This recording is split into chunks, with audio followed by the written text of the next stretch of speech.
राधा माधव कुंज बिहारी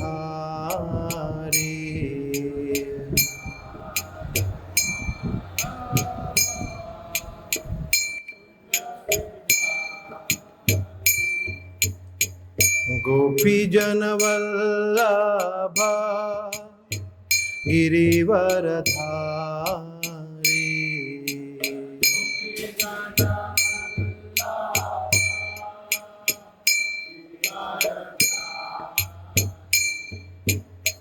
गोपी जनवल्लभ गिरिवरधारी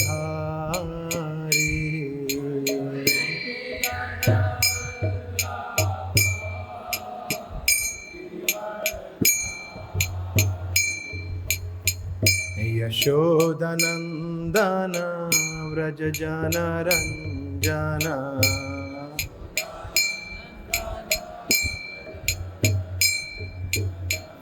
यशोदनंदन व्रज जनरंजन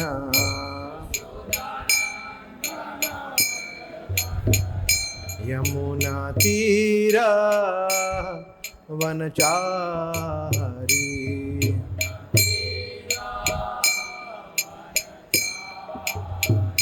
यमुना तीरा वनचारी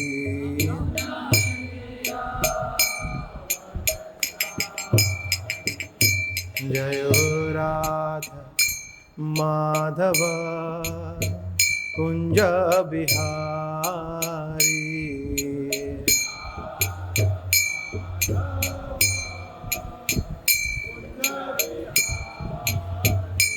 हरे कृष्णा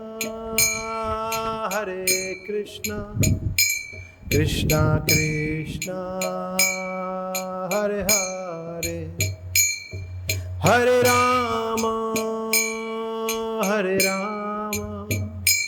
राम राम हरे हरे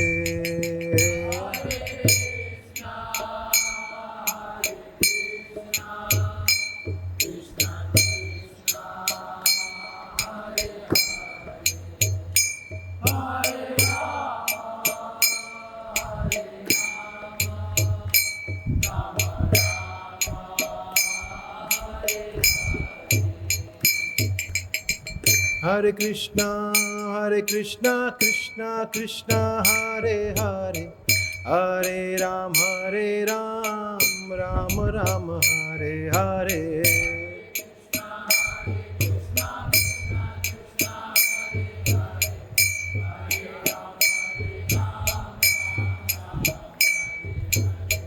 हरे कृष्णा कृष्णा कृष्णा हरे हरे हरे राम राम राम हरे हरे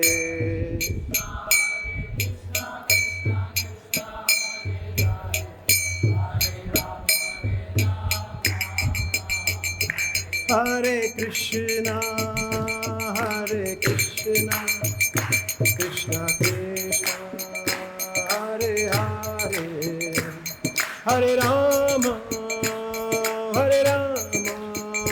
राम राम हरे हरे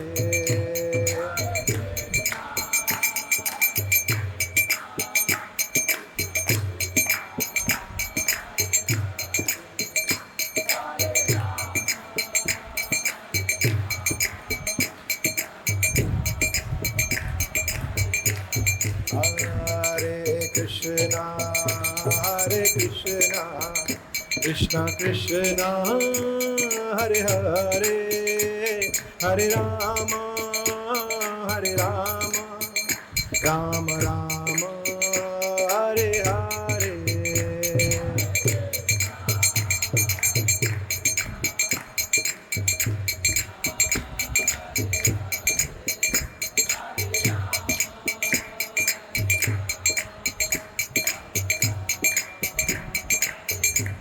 जय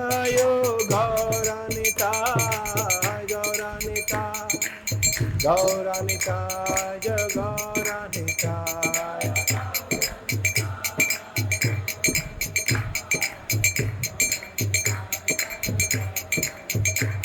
जय जय प्रभुपाद प्रभुपाद प्रभुपाद जय जय प्रभुपाद।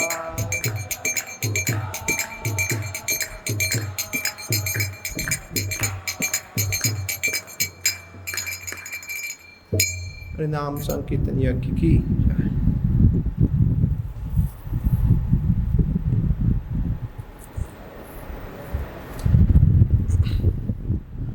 ओम नमो भगवते वासुदेवाय।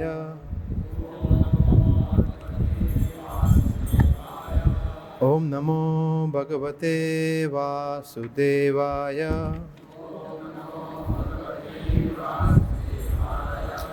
ओम नमो भगवते वासुदेवाय।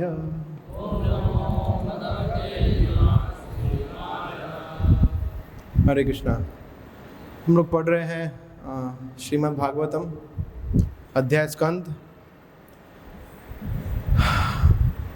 10 अध्याय 40 श्लोक संख्या 7।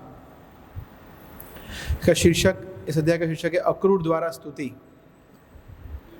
आप लोग मेरे पीछे श्लोक को दोहरा सकते हैं। अन्ये च संस्कृतात्मानो विधिना अभिहितेन ते यजन्ति त्वन्मयास्त्वां वै बहुमूर्तेकमूर्तिकम्।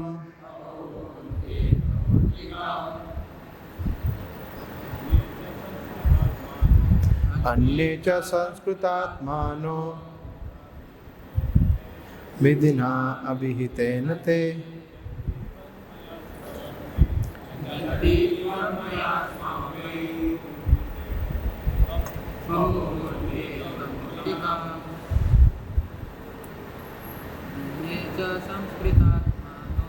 अन्ये च संस्कृतात्मानो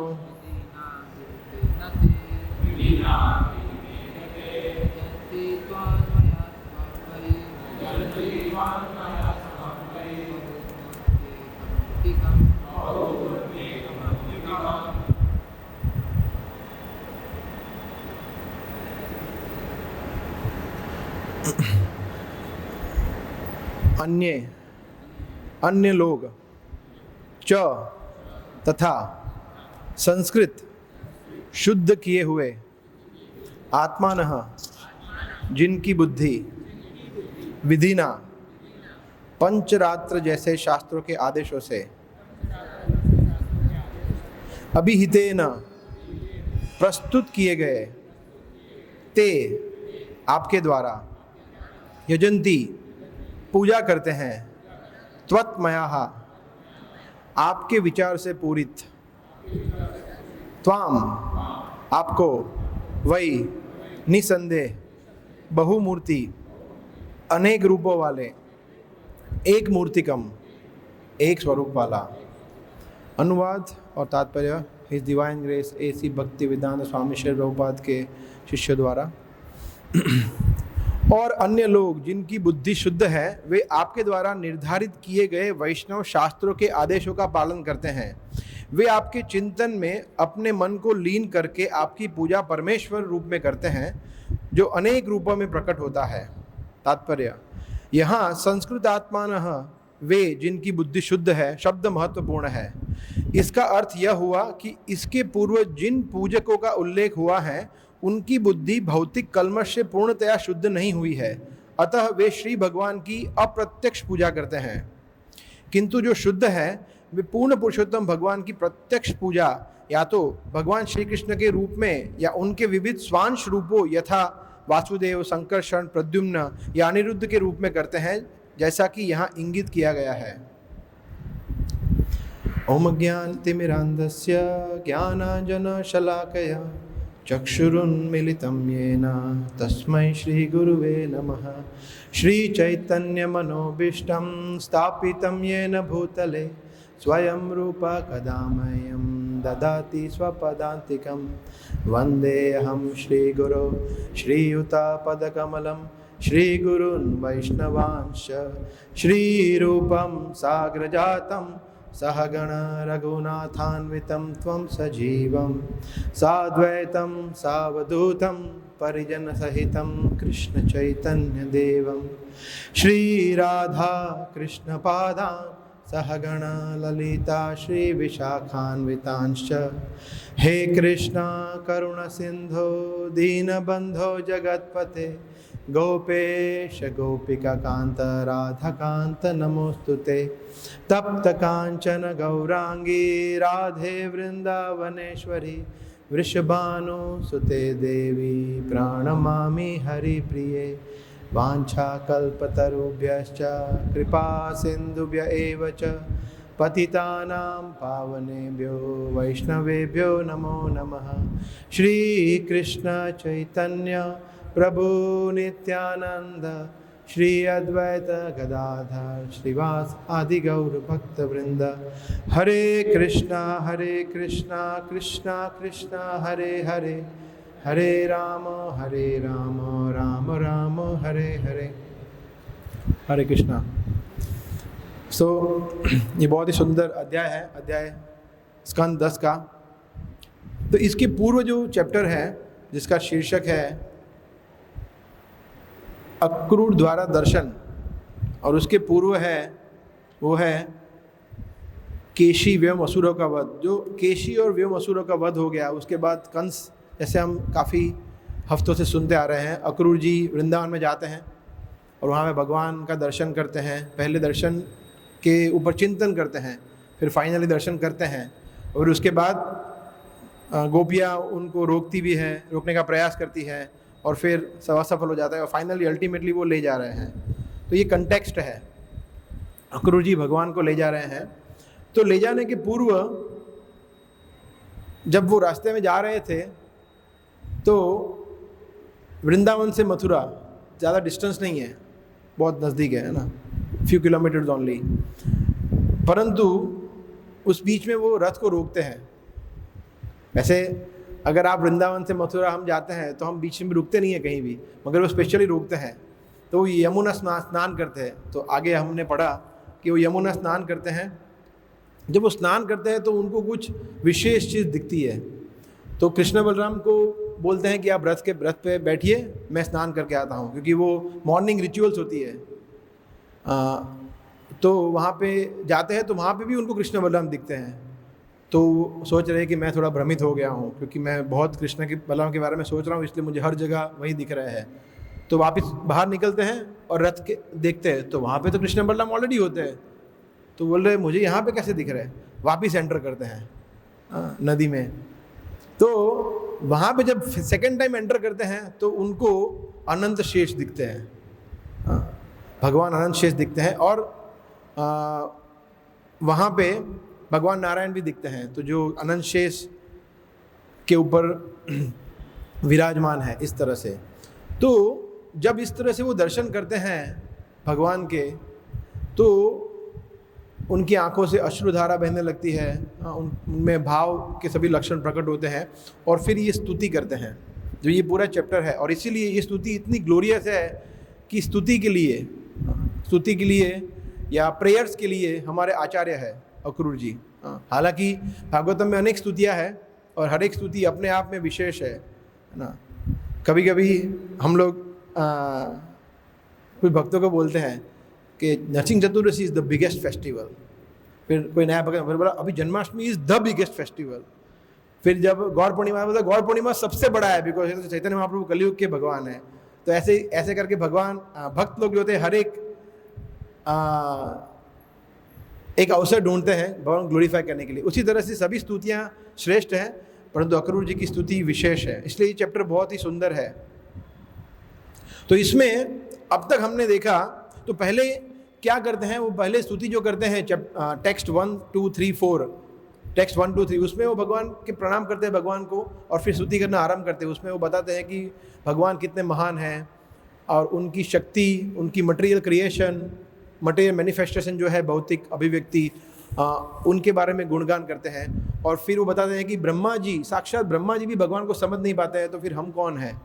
इस तरह से। और फिर 4, 5, 6 जो हम पिछले 2-3 दिन से हम पढ़ रहे थे उसको हम एक बार फिर से पढ़ेंगे। अनुवाद 4, 5, 6। तो 4th श्लोक में वो बता रहे हैं योगियों के बारे में।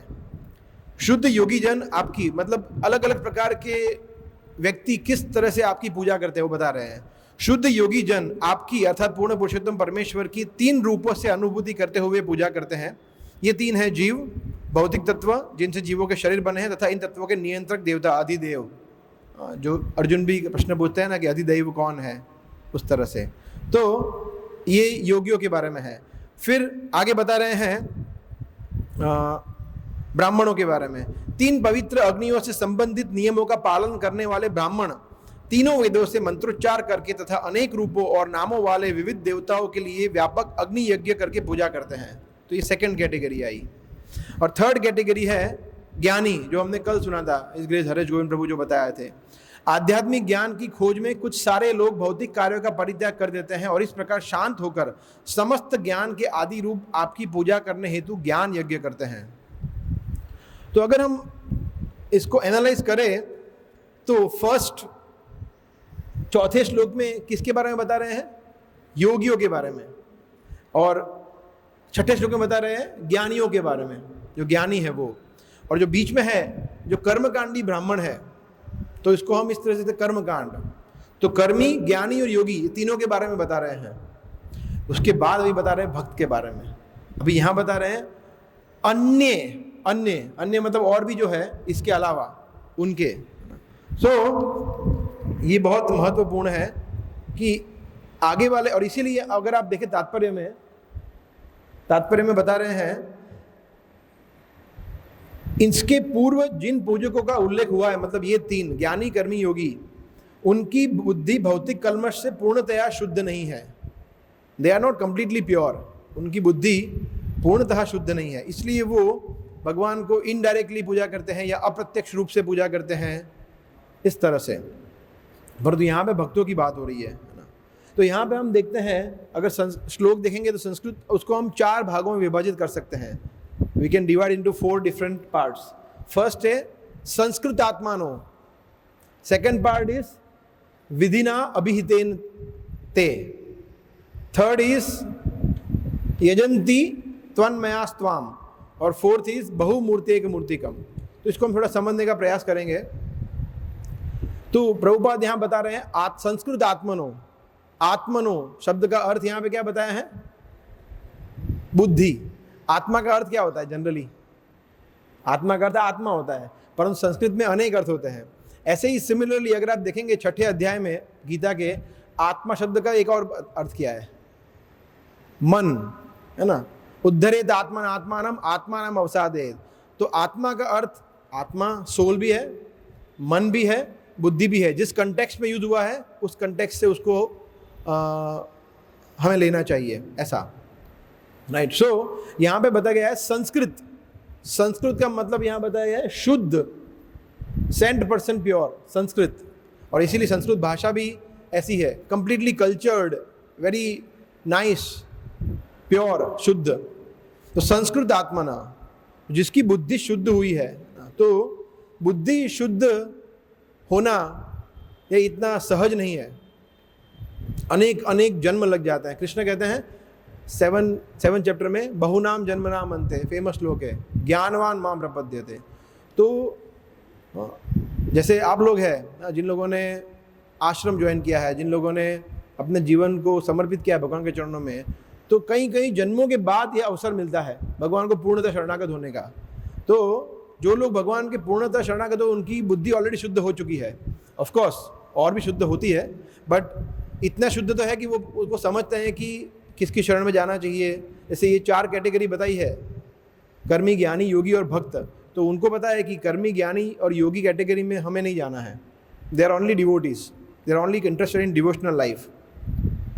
सो और लोग जो होते हैं, जैसे ये 3 है, भगवद गीता में उसको बताया गया है ऋतज्ञाना, है ना। ये फेमस वर्ड है ऋतज्ञाना। कामैस्तैस्तैर ऋतज्ञाना प्रपद्यन्ते अन्य देवता। तो कृष्ण कहते हैं कामई, कामई का मतलब है भौतिक इच्छा है। तो जैसे योगियों को क्या इच्छा होती है? योगियों को सिद्धि हासिल करने की इच्छा, अणिमा, लघिमा, वशिमा, वो सर अलग अलग सिद्धियाँ, अष्ट सिद्धि। फिर जो ज्ञानी होते हैं उनको बहुत सारा ज्ञान हासिल, फिलोसॉफिकल, इंटेलेक्चुअल, उनको दिखाना है कि मैं कितना साइंटिफिक हूँ, रैशनल हूँ, वगैरह वगैरह। और कर्मी को तो उनको तो पैसा चाहिए, एंजॉय करना है, right, they need material desires. तो ये तीनों कृष्ण कहते हैं ऋत का मतलब है हर लेना, वो बुद्धि को हर लेता है और वो बुद्धि शुद्ध नहीं हो पाती है।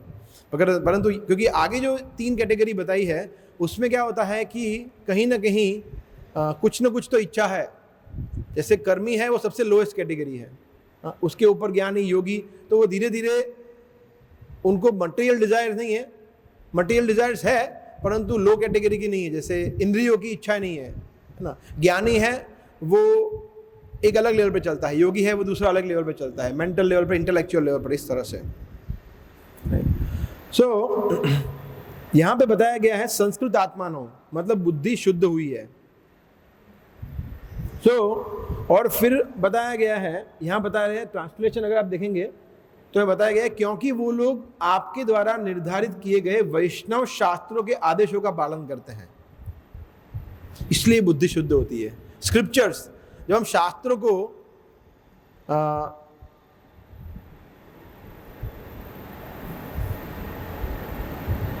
यहां बताया गया है जिनकी बुद्धि शुद्ध है, एक्चुअली यहां पे बताया गया है रिवर्स, कि जिनकी बुद्धि शुद्ध है वो पढ़ेंगे, वो फॉलो करेंगे, ऐसा। एक्चुअली दोनों है, हम देखेंगे अभी उसको। बट जिसकी बुद्धि शुद्ध है वही भागवतम खोल के बैठेंगे, वही गीता खोल के बैठेंगे, वरना किसी को इंटरेस्ट नहीं होता है। So when intelligence is purified, जब बुद्धि शुद्ध होती है तब व्यक्ति शास्त्रों की शरण ग्रहण करता है। और दूसरा भी उतना ही इंपॉर्टेंट है कि जब हम भागवतम पढ़ते हैं, श्रीमद् भगवद गीता पढ़ते हैं, तो बुद्धि और शुद्ध होती है, बुद्धि और तीव्र होती है। और उसके अलावा हमारे पास और कोई स्कोप है भी नहीं। जैसे भक्ति रसामृत सिंधु में ये प्रसिद्ध श्लोक है, श्रुति स्मृति पुराणादि पंचरात्रिम विधिम बिना एकांत की हरेर भक्ति उत्पादैव ही कल्पते। कि अगर श्रुति स्मृति पुराण मतलब वेद उपनिषद पुराण, अगर इसको हम पंचरात्रि, यहाँ पे ये भी बताया ना पंचरात्रि विधि ट्रांसलेशन में, sorry word to word meaning में, विधि ना मतलब पंचरात्र जैसे शास्त्रों के आदेशों से।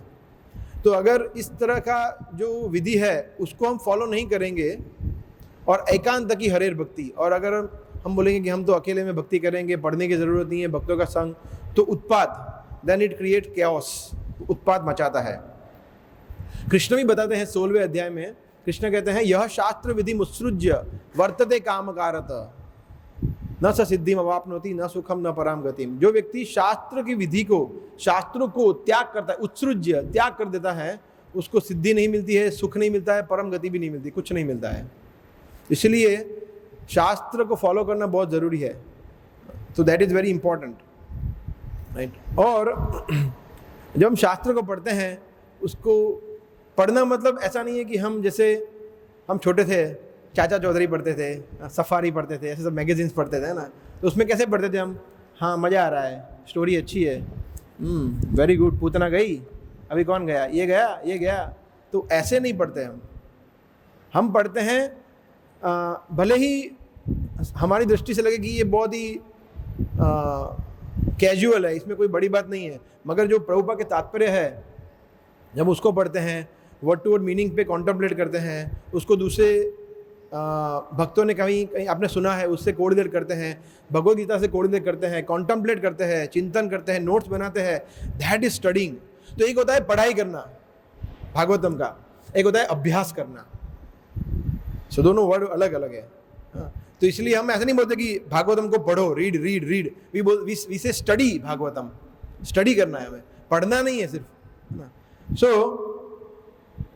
And when we do this, जब हम इस तरह से करते हैं, भागवतम पे पूरा फोकस लेके, चैतन्य चरितामृत जो भी ग्रंथ पढ़ रहे हैं उस पर चिंतन करते हैं, कॉन्टेम्पलेट करते हैं, फिर हमारी बुद्धि ऑटोमेटिकली शुद्ध होती है और शुद्ध होती है। बिकॉज ऐसा नहीं है कि 100% शुद्ध हो गई ये बुद्धि, थोड़ी शुद्ध हुई है, इसीलिए हम भगवान की शरण में, रघुपाद के शेल्टर में, भक्तों के शेल्टर में है। But there is still lot of ground to be covered, बहुत सारा अभी हमें काम करना है, राइट। इसलिए ये कहते हैं, कृष्ण भी कहते हैं ये 18वें अध्याय में, कि शुद्धिकरण की कोई सीमा नहीं होती है। कृष्ण कहते हैं 5th श्लोका में, यज्ञ दान तपः कर्म न त्याज्यम कार्यमेव तत् यज्ञ दान तपश्चैव पावनानि मनीषिणाम। कृष्ण कहते हैं कि यज्ञ दान और तप इसको कभी छोड़ना नहीं चाहिए, और इसको करने से मनीषिणाम मतलब जो एकदम महान आत्माएं है, प्योर सोल है, वो भी शुद्ध होता है। तो प्रश्न ये कोई व्यक्ति पूछ सकता है कि वो तो ऑलरेडी प्योर है, उनको क्या करना है, जैसे प्रभुपाद है, इज ऑलरेडी शुद्ध आत्मा। बट कृष्ण कहते हैं कि फिर भी वो लोग यज्ञ दान और तप करते हैं, प्रभुपाद है, ऐसे अन्य जो भी शुद्ध भक्त है, सन्यासीज है, दे स्टिल कंटिन्यू। क्योंकि उसके 2 रीज़न हैं, बिकॉज वो चाहते हैं कि अपने इंद्रियों को भगवान की सेवा में जोड़े, और वो एक उदाहरण प्रस्तुत करना चाहते हैं, बाकी हम लोग भी कर रहे हैं। बिकॉज हमारे जो सन्यासीज है उनको ये सब चीज़ें करने की ज़रूरत नहीं है। 80 साल की आयु में वो डीटी वर्शिप करते हैं, या फिर बुक डिस्ट्रीब्यूशन करते हैं, तो उनको कुछ करने की ज़रूरत नहीं है। बट फिर भी वो एग्जाम्पल सेट करने के लिए करते हैं कि हम भी इससे प्योर हो पाए। तो यहाँ पे संस्कृत आत्मा जो शब्द है उसका महत्व क्या है? क्योंकि बुद्धि अगर शुद्ध नहीं होगी तो मन और इंद्रिया भी शुद्ध नहीं होगी। बिकॉज ये सीरीज है, एक ऑर्डर है ना। कृष्ण कहते हैं 342 में, इंद्रियाणी पराण्याहु इंद्रियभ्य परम मन मनसस्तु परो बुद्धि यो बुद्धे परतस्तु स। कृष्ण कहते हैं कि सबसे लोएस्ट है हमारी इंद्रिया, पराण्याहु उससे ऊपर है इंद्रियभ्य परम मन। तो जैसे हमारे आँख, हाथ, कान, आँख, त्वचा, जीवा, नाक, पैर, ये सब हमारी सबसे लोएस्ट है सेंसेस, जिससे हम कर्म करते हैं, ज्ञान लेते हैं वगैरह। उससे ऊपर है मन, जो इंद्रियों का राजा है, 11वीं इंद्रिय, राइट, वो मन है। जैसे वो एग्जाम्पल लेते हैं घोड़ा, लगाम, सारथी और रथी, जो फेमस एग्जाम्पल है। तो जो मन किसके हाथ में है? बुद्धि के हाथ में है। अगर मन भटकता है तो बुद्धि ही उसको ठिकाने ला सकती है। इसलिए बुद्धि पे फोकस करना बहुत ज़रूरी। इसलिए जनरली हम बोलते हैं, चैंटिंग करते हैं, मन को चैंटिंग करने से मन काबू में आ जाएगा। That is true. मगर फिर भी अगर हम सिर्फ माला का जप करेंगे और शास्त्र नहीं पढ़ेंगे तो बुद्धि शुद्ध नहीं। इसलिए यहाँ पे विधिनाम अभिहितेन ते, शास्त्र को फॉलो करके ही बुद्धि शुद्ध होगी। और तभी हम एक्चुअली श्रवण और कीर्तन, माला का जप करना और श्रवण करना या फिर भागवतम पढ़ना, सुनना, ये दोनों एक दूसरे के कॉन्टेम्पररी है, एक दूसरे को हेल्प करते हैं। अच्छी तरह से माला का जप करेंगे तो पढ़ने में रुचि बढ़ेगी, और इसको पढ़ेंगे तो हरिनाम का महिमा समझेंगे तो हम अच्छी तरह से माला का जप करेंगे। दोनों इंपॉर्टेंट है एक दूसरे के लिए। ऐसा नहीं है कि कोई भी एक करेंगे और दूसरे करने की ज़रूरत नहीं होती है। कुछ लोग, नए लोग जुड़ते हैं, बोल रहे हैं प्रभु जी मुझे पढ़ना अच्छा लगता है, बहुत पढ़ता हूँ, मगर माला का जप नहीं करते हैं, या उल्टा भी होता है। तो दोनों में से एक भी नहीं चलेगा, दोनों ज़रूरी है। कृष्ण एक और जगह कहते हैं मयि अर्पित मनोबुद्धिर, है ना। तो शुद्ध बुद्धि का मतलब क्या है? शुद्ध बुद्धि का मतलब बता रहे हैं यजंती त्वन्मयास्त्वम, कि शुद्ध बुद्धि का अर्थ है कि भगवान में जोड़ना उसको, मयि अर्पित मनोबुद्धिर, ऐसा, राइट। मैं अभी 10th कैंटो पढ़ रहा था, उसमें कंस के साथ क्या हुआ कि मैं एनालाइज कर रहा था कि Kansa was a very bad character, very good character. Then फिर उसके बाद वो बहुत क्रूर बन जाता है, फिर वापिस अच्छा बनता है, वापिस क्रूर बनता है, वापिस अच्छा बनता है। तो ये कंस में ये चालू रहता है। तो हमारे अंदर भी ऐसा कंस जैसा है तो थोड़ा बहुत, कि हम कभी कभी बहुत अच्छे हो जाते हैं, फिर बहुत बुरे हो जाते हैं, फिर अच्छे बुरे, तो ये होता है। सबसे पहले कंस देखिए, देवकी को लेके जा रहा था, एवरीथिंग वॉज गुड, आकाशवाणी हुई, राक्षस बन गया। वसुदेव ने समझाया, वो ठीक हो गया, बोला ठीक है। नारद मुनि आए, नारद मुनि ने बोला कि नहीं, तो बाबी उनको बांध दिया, उनको अंदर लॉक कर दिया, फिर सबको मार दिया। और फिर जब योग माया ने रूप दिखाया तो वापिस हार्ट ट्रांसफॉर्मेशन, और उस समय पे कंस एक्चुअली फिलोसॉफिकल चीज़ें बोलता है कि हम शरीर नहीं है, हम आत्मा है, ये सब चलता रहता है, आप प्लीज़ मुझे क्षमा कर दो। मतलब बहुत हाई लेवल फिलोसॉफी बोलता है कंस बोलता है, सोचिए। तो प्रभुपाद तात्पर्य में एक जगह लिखते थे, जब मुझे बहुत ही अच्छा लगा, प्रभुपाद बोलते थे कि कंस जैसा असुर भी समझता है कि हम शरीर नहीं है, हम आत्मा है। इतनी हाई फिलोसॉफी, मगर आजकल के so called politician, scientist, philosopher वो समझ नहीं पाते हैं। कितना दुर्भाग्य की बात है, इतनी छोटी सी चीज़। तो पहले के ज़माने में इतना कल्चर था कि असुर लोग भी जानते थे कि हम क्या है, हमारा कर्तव्य क्या है। क्योंकि उनकी बुद्धि वो लोग इस तरह से यूज कर रहे थे, है ना। तो सेकंड वर्ड यहाँ पे है विधिना अभिहितेन ते। विधिना, विधि मतलब तो प्रोसेस क्या है, तो यहाँ बता रहे हैं कि अन्य जो शुद्ध बुद्धि वाले लोग हैं वो कौन सी प्रोसेस यूज करते हैं, अभिहितेन ते, हे कृष्ण, हे प्रभु आपने जो दी है ना उसको फॉलो करते हैं। तो भगवान ने जो प्रोसेस दी है ना उसको फॉलो करते हैं। तो ऐसा नहीं है कि खुद की बनाई हुई कोई भी चीज हम फॉलो करते हैं। तो इसीलिए संकीर्तन मूवमेंट इतना इंपॉर्टेंट है। क्यों? बिकॉज वो स्वयं भगवान ने दिया है, स्वयं भगवान ने खुद आके दिया है। और भगवान जानते थे कि कोई और बोलेगा तो शायद लोग मानेंगे नहीं, इसलिए बोला मुझे ही आना पड़ेगा। तो भगवान स्वयं आए कलयुग में चैतन्य महाप्रभु के रूप में, और उन्होंने इनॉग्रेट किया संकीर्तन मूवमेंट को। इसलिए ये बहुत इंपॉर्टेंट है, भगवान ने खुद ये फॉर्मूला दिया है। दूसरा श्लोक ओपन करना पॉसिबल है? 333:7 हमारे, अच्छा हो रहा है 333:7।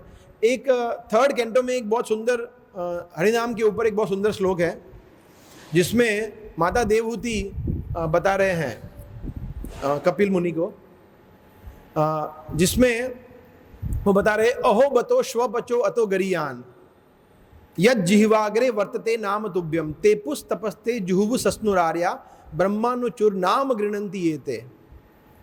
यस, तो इसमें बता रहे हैं अहो बत, मतलब वो बोल रहे ग्लोरीफाई करके, क्या बात करें उनकी, दे आर सो ग्लोरियस, इतने उनके जय जयकार हो।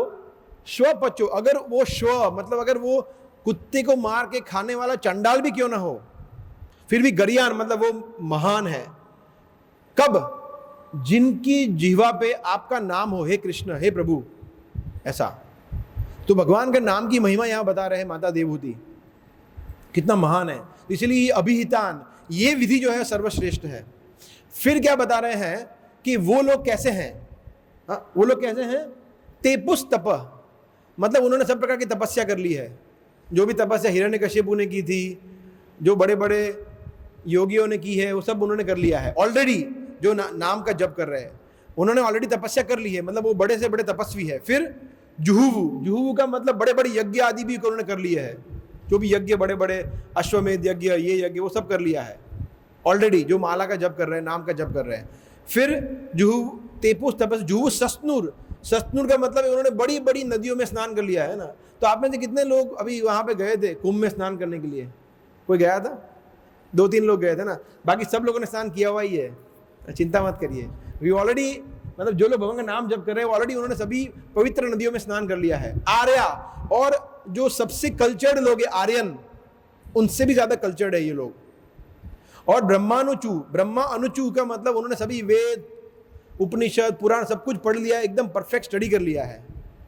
क्यों? बिकॉज नाम गृणंति ये थे, बिकॉज वो लोग आपका नाम का जप कर रहे हैं। कितना सुंदर श्लोक है ना ये, कि जो भगवान के नामों का जप कर रहे हैं वो सब कुछ है, बड़े से बड़े तपस्वी है, सबसे बड़े आर्यन है, सभी नदियों में स्नान कर लिया, सब कुछ है। तो ये चैतन्य महाप्रभु ने जो ये आंदोलन दिया है हरिनाम का संकीर्तन आंदोलन, ये सिर्फ ये युग के लिए नहीं है। ऐसा नहीं है कि सिर्फ ये युग के लिए है। कभी कभी हम लोग सोचते हैं कि हाँ ये युग में ही नाम है, बाकी तो ऐसा थोड़ी होता है। तो आप में से कोई बता सकता है कि कलयुग से पहले एक आध दो शास्त्र से 2-3 जिसमें नाम का महिमा बहुत प्रबल रूप से बाहर आ रहा है? Ajamil is a very good example, है ना, जो हम सब जानते हैं कि नारायण शब्द का उच्चारण करने मात्र से फर्स्ट टाइम सब कुछ जो भी पूरा जो नॉर्मल सीक्वेंस था उसको तोड़ फोड़ करके वो चले गए। फिर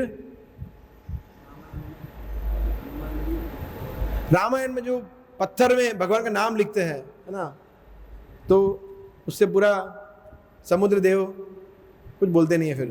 फिर द्रौपदी ने सिर्फ नाम का उच्चारण किया, भगवान तो दूर थे, तुरंत आ गया। तो ऐसा नहीं है कि नाम का महिमा सिर्फ कलयुग में है, नाम का महिमा हर एक युग में है, भगवान के नाम का युग, परंतु कलयुग में विशेष है और कुछ करने की जरूरत नहीं है। तो Krishna's name is so powerful, right. तो भगवान ने जो विधि बताई है वो इंपॉर्टेंट है।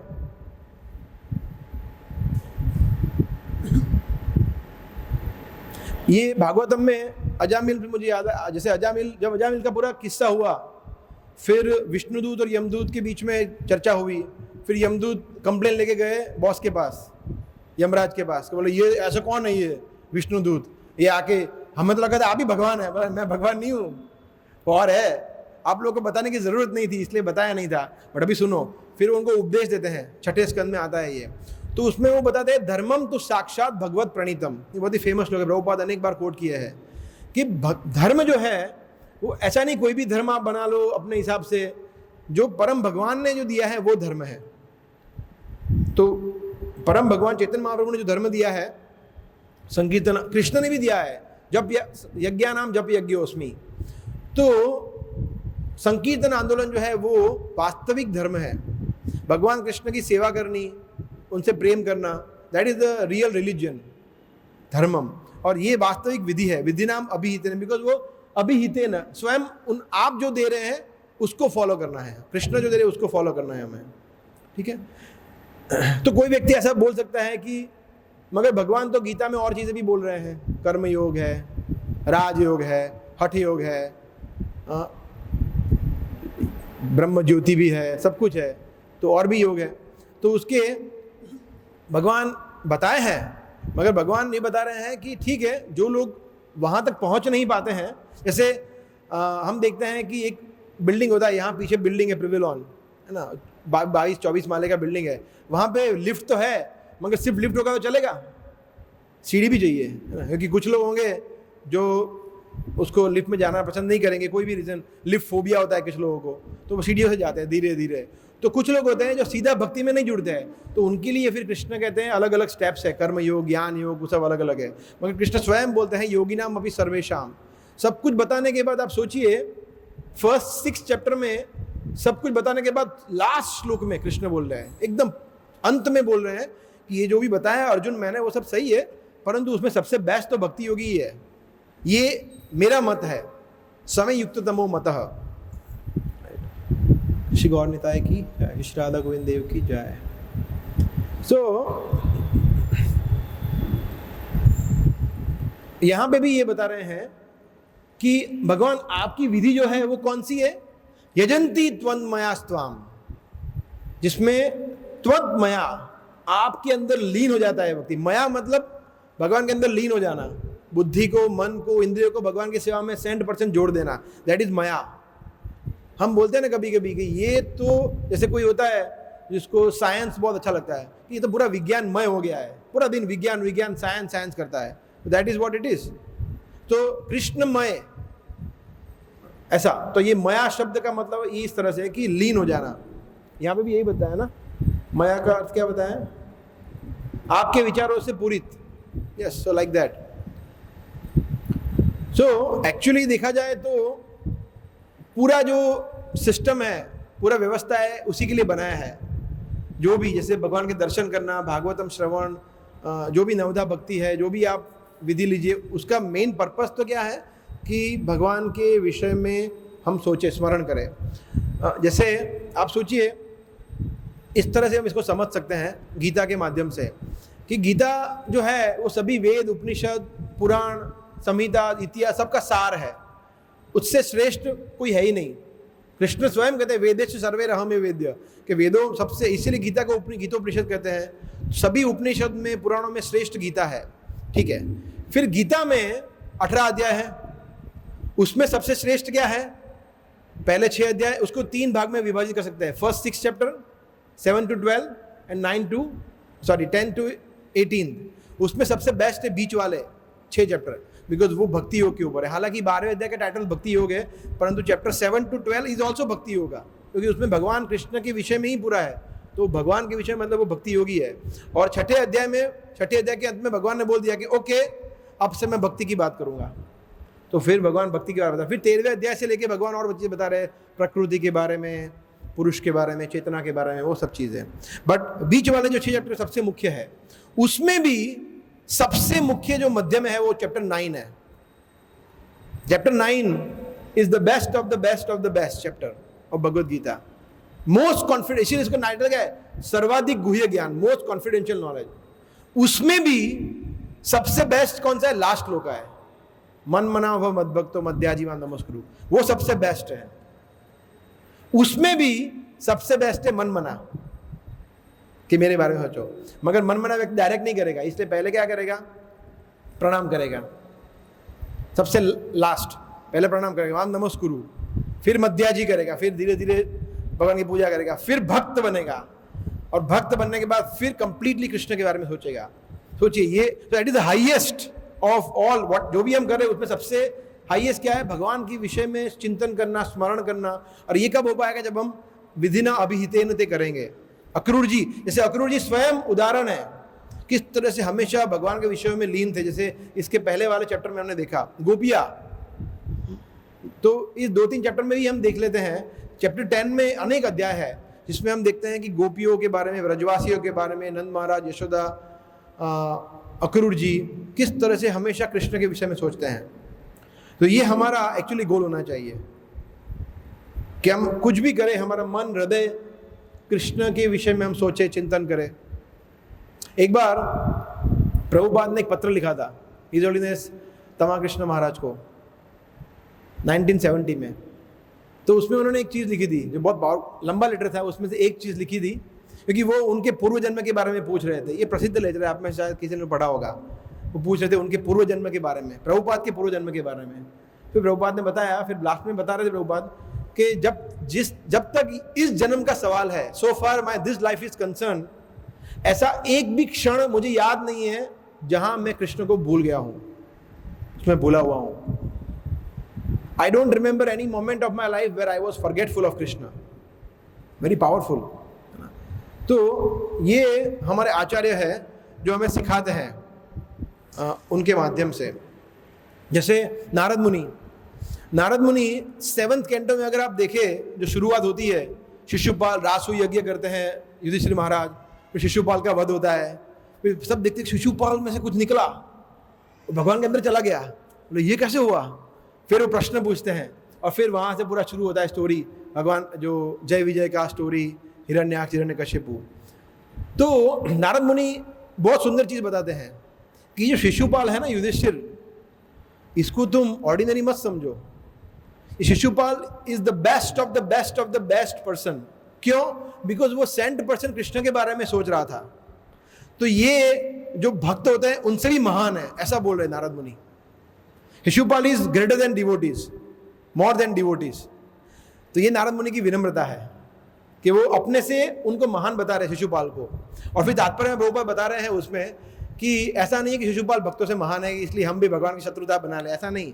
कहने का मतलब है कि शिशुपाल जैसा एक असुर जो हमेशा भगवान से इतना द्वेष करता था, क्रोध, वो भी, उसको भी इतना महान बता रहे हैं हमारे आचार्य नारद मुनि। तो जो भगवान की फेवरेबल भक्ति करता है, आनुकूल्यन भक्ति करता है, उसकी तो बात ही क्या करें। तो भगवान के विषय में चिंतन करना, सोचना, उसका इतना महत्व है। ठीक है, या so and then we will talk about the last word, बहुमूर्ति एक मूर्तिकम। तो यहाँ पे क्या बता रहे अक्रूर जी कि हे कृष्ण, अन्य जो लोग हैं जिनकी बुद्धि शुद्ध हो गई है, वो लोग क्या करते हैं कि आपने जो विधि विधान बताए हैं उसको फॉलो करते हैं। और उसको फॉलो करते किस में? आपके ऊपर कंसंट्रेट करने में, चिंतन करने में, मनन करने में। और फिर वो क्या करते हैं कि आपके अनेक स्वरूप है, उसमें से किसी एक स्वरूप पे फोकस करते हैं, एक अवतार पे, एक विग्रह पे, एक इष्ट देव पे, और फिर उसको लेके पूरा जीवन, उनके जीवन में सिर्फ यही है और कुछ नहीं है, ऐसा। तो हम देखते हैं भगवान के अनेक इस तरह से विष्णु तत्व अनेक रूपों में होते हैं। जैसे ब्रह्म संहिता में ब्रह्मा जी कहते हैं, रामादि मूर्तिषु कला नियमेन तिष्ठन् नानावतारम करोद भुवनेषु किंतु कृष्ण स्वयं समभवत परमः पुमान्यो गोविंदमादि पुरुषां तमहं भजामि। कि राम, नरसिंह, वरा, ऐसे अनेक अवतार है भगवान के, नाना अवतार है, परंतु कृष्ण जो है वो ओरिजिनल अवतार ही है, ऐसा बता रहे हैं। तो कोई भी विष्णु तत्व को अगर हम पूजा करते हैं, कोई भी विष्णु तत्व, तो सेम रिजल्ट आता है। त्यक्त्वा देहम पुनर्जन्म, सेम नैति मां मेति, सेम होता है, उसमें ऐसा नहीं है। तो एक्चुअली ये अपराध युक्त मेंटालिटी, अगर हम ऐसा मानते हैं कि देखो सिर्फ इस्कॉन वाले भगवत धाम जा सकते हैं और कोई नहीं जा सकता, दैट इज नॉट ट्रू। ऐसा नहीं है। इस्कॉन के अलावा भी बहुत सारे अनेक ऑथेंटिक संप्रदाय हैं जहाँ पे वो भगवान उनके आचार्यों के, उनके गुरु के अनुसार, आदेशों के अनुसार वो पर्टिकुलर मंत्र जाप करते हैं, वो पर्टिकुलर विधि से पूजा करते हैं। तो उनके प्रति हमें अपराध नहीं करना चाहिए, वो भी वैष्णव है। ऐसा नहीं होना चाहिए कि सिर्फ हम ही अच्छे, सबसे बेस्ट है, बाकी सब शुद्ध नहीं है, ऐसा नहीं होना चाहिए। This is very offensive, right. So हाँ, वो बात सही है कि उनका संप्रदाय वो अधिकृत होना चाहिए, वो भगवान के एक ऑथेंटिक, जैसे श्री संप्रदाय में, साउथ इंडिया में अनेक सारे श्री संप्रदाय के भक्त है, दे आर वेरी पक्का, बहुत पक्के भक्त होते हैं वो। तो वो भी भगवान के, और उनको भी वैकुंठ प्राप्ति होगी, उनको भी गोलोक वृंदावन वो भी जा सकते हैं। ऐसा नहीं कि हम ही जा सकते हैं, अच्छा वो वैकुंठ जाएंगे, हम वृंदावन जाएंगे तो हम बेटर है, ये सोचना भी गलत है। This are all offensive mentalities, ये सब हमें इसमें नहीं पढ़ना चाहिए। बहुमूर्ति है कि मूर्ति का, अनेक मूर्ति है, अक्रूर जी कह रहे हैं उसमें से जो भी अवतार को, और इवन इस्कॉन के अंदर भी हम देखते हैं कुछ लोग होते हैं वो गौर नेता के प्रति ज्यादा आसक्त होते हैं। कोई बोलते हैं आपड़ा तो नरसिंह देव बेस्ट, कुछ लोग जगन्नाथ जी के प्रति ज्यादा आसक्त है, कुछ लोग राधा गोविंद जी, कुछ लोग राधा माधव, कृष्ण बलराम। तो वी हैव इष्ट देव, दैट इज इष्ट। तो ऐसा होता है, तो ये अपराध है। बट हम क्या करते हैं, हम चैतन्य महाप्रभु को फॉलो करते हैं, प्रभुपाद को फॉलो करते हैं। तो हम लोग, हमारे आचार्यों ने जो बताए हैं विग्रह, इष्ट देव, उनको फॉलो करते हैं। परंतु भगवान के और भी भक्त हैं जो और संप्रदायों में हैं, जो भी बहुमूर्ति एक मूर्ति का, अनेक भगवान के अवतारों में से किसी एक अवतार की पूजा करते हैं, तो दैट इज ऑल्सो अलाउड, जो बता रहे हैं। ऐसा जैसे उदाहरण आता है मध्य लीला में 15वें अध्याय में मुरारी गुप्ता का, तो फेमस है। तो मुरारी गुप्ता में कैसा हुआ था, मुरारी गुप्ता एक्चुअली चंद्रशेखर आचार्य के शिष्य थे, बहुत ही एक्सॉल्टेड डिवोटी थे, और चैतन्य श्रीवास आंगन में जो कीर्तन होता था उसमें वो बहुत एक्टिवली पार्टिसिपेट करते थे। सोचिए श्रीवास आंगन में उनको एंट्री थी, मतलब कितने बड़े भक्त होंगे। और अनेक तरीके से मेलोडियस भागवतम को रिसाइट करते थे वो, डांसिंग सिंगिंग में एक्सपर्ट थे। चैतन्य महाप्रभु बहुत प्रिय थे उनके, चैतन्य महाप्रभु के बहुत प्रिय थे वो। तो ये जो कथन आता है, ये जो पूरा वर्णन आता है, वो 15वें अध्याय में जब सार्वभौम भट्टाचार्य, विद्या विचस्पति, उनको जब चैतन्य महाप्रभु उपदेश दे रहे हैं, उसमें वो मुरारी गुप्ता का, वो खुद भगवान स्वयं बता रहे हैं मुरारी गुप्ता के बारे में कि मुरारी गुप्ता जो है, एक बार मैंने उनका परीक्षा लिया था, ऐसा बोल रहे हैं कि मैंने परीक्षा लिया था। बोला अच्छा कैसे? बोला एक बार मैंने मुरारी गुप्ता को बोला कि देखो मुरारी, तुम है ना ब्रजेंद्र नंदन के बारे में देखो, ब्रजेंद्र नंदन कितने, कृष्ण कितने स्वीट है, कितने मधुर है, और हमारे मन, हृदय, इंद्रिय, उसकी सबसे हाईएस्ट पराकाष्ठा ये है, सक्सेस ये है कि जब हम उनको उनकी सेवा में जोड़े, संपूर्ण शुद्धिकरण हो जाता है। तो भगवान, और भगवान के बारे में बता रहे और गुणगान, तो उनको अच्छा लगता है सुनना। और फिर वो बोलते हैं कि इसलिए तुम भगवान कृष्ण की अनन्य भक्ति में जुड़ जाओ। तो मुरारी गुप्ता इंक्लाइन हो जाते हैं, फिर घर जाते हैं, और रात में प्रार्थना करते हैं उनके इष्ट देव से, जो कौन थे? भगवान रामचंद्र। रामचंद्र को प्रार्थना करते हैं कि हे प्रभु आप मेरे प्राण ले लो, बोले मुझे जीवित नहीं रहना है। तो इस तरह से रोते हैं और प्रार्थना करते हैं। और फिर नेक्स्ट डे चैतन्य महाप्रभु के पास आते हैं। चैतन्य महाप्रभु ने बोला क्या सोचा फिर तुमने? तो बोले कि महाप्रभु मैं सॉरी, बट मैं एक्चुअली, मेरा हृदय जो है, मेरा मन है, मेरा पूरा शरीर है, मैं भगवान रामचंद्र के चरणों में मैं सौंप चुका हूँ, मगर मैं आपका भी अपराध नहीं कर सकता हूँ, तो मैं क्या करूँ, इसलिए मैं जीवित रहना नहीं चाहता हूँ। चैतन्य महाप्रभु जैसे सुनते हैं उनको गले लगा देते हैं और बोलते कि मैं तुम्हारा परीक्षा कर रहा था। ये है अनन्य भक्ति, ऐसा ही होना चाहिए। तो ऐसा नहीं है कि भगवान के भक्त, फिर वो बता रहे हैं कि तुम पिछले जन्म में हनुमान थे, वो उनका आइडेंटिटी रिवील करते हैं, इसलिए तुम रामचंद्र की भक्ति कैसे छोड़ सकते हो, ये नेचुरल है तुम्हारे लिए, है ना। तो हो सकता है आप में से भी कोई बंदर हो, हम में से कोई, मैं तो नहीं, बट आप में से कोई बंदर हो, तो अगर आप रामचंद्र के प्रति ज़्यादा आसक्त है, that is natural, that is fine. इसीलिए हम जाप करते हैं हरे कृष्ण कृष्ण कृष्ण हरे हरे, हरे राम राम राम हरे हरे। तो उसमें राम भी है, बलराम भी है, दोनों हैं। So it's a very nice pass time. इसमें चैतन्य महाप्रभु फिर आगे ये बताते हैं कि भगवान, और एक्चुअली ये देखा जाए तो इसको कहते हैं लास्ट श्लोका जो है, व्हाट इज द लास्ट श्लोक ऑफ चैतन्य शिक्षाष्टकम? अश्लिष्य वा पादरताम पिनष्टु माम अदर्शनान। दिस इज द रियल आश्लिष्यवा पादरताम पिनष्टु माम दर्शनान, कि आप मुझे दर्शन दो ना दो, आलिंगन दो ना दो, मुझे आप पैरों तले कुचल दो, कुछ भी करो, मैं छोड़ूंगा नहीं आपको कृष्ण, मैं कभी नहीं छोड़ूंगा। मत प्राण नाथस्त स्व एव ना परा, जैसे मुरारी गुप्ता ने अपने उदाहरण से सिखाया है ना। चैतन्य प्रभु बता रहे हैं कि ये एक्चुअली वास्तव में अनन्य भक्ति होती है, कि भगवान स्वयं भी उसको छोड़ना चाहे तो भी वो नहीं छोड़ता है। यहाँ पे भगवान स्वयं बोल रहे थे ना, चैतन्य प्रभु स्वयं बोल रहे थे कि छोड़ दो, नहीं मैं नहीं छोड़ सकता। सो कितने हाई लेवल का कमिटमेंट है भगवान के प्रति। So it is very nice. So फिर प्रभुपाद तात्पर्य में बताते हैं, उसी सेक्शन में प्रभुपाद बोलते हैं कि अगर किसी कारण से भक्त भक्ति सेवा में जुड़ नहीं पाता या छोड़ देता है, क्विट कर देता है, तो भी भगवान उसको शिखा पकड़ते हैं, उसको ले आते हैं, बोले चल क्या कर रहा है ना।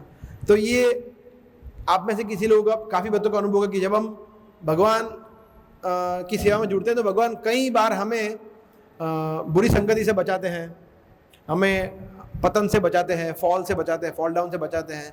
तो that is the mercy of Krishna. और प्रभुपाद जो है वो भगवान से भी ज़्यादा दयालु है। तो भगवान बचाने आए उसके पहले प्रभुपाद ही बचा लेते हैं, भगवान आपको चिंता करने की जरूरत नहीं, मैं बचा लूंगा। प्रभुपाद पहले हम पिकअप कर लेते हैं ना। और हमारे जो गुरु है वो प्रभुपाद को भी करने नहीं, बोले प्रभुपाद आप मत करिए, मैं करूंगा। तो हमारे गुरु उनसे भी ज़्यादा दयालु है, वो पहले आ जाते हैं। तो Krishna is of course the most merciful, Prabhupada is even more, and our guru Maharaj Vaishnava जो है they are the most merciful, क्योंकि वो हमें कभी छोड़ते नहीं है, वो हमें हमेशा इसमें बनाए रखते हैं। यजंती त्वन मयास्त्वाम वही उसमें, ठीक है। Okay, so we can stop. Thank you very much. Hare Krishna. तो कोई प्रश्न है या कोई कमेंट? काफ़ी वरिष्ठ भक्त हैं, तो कोई कमेंट, कुछ ऐड करना चाहते हैं कोई बात?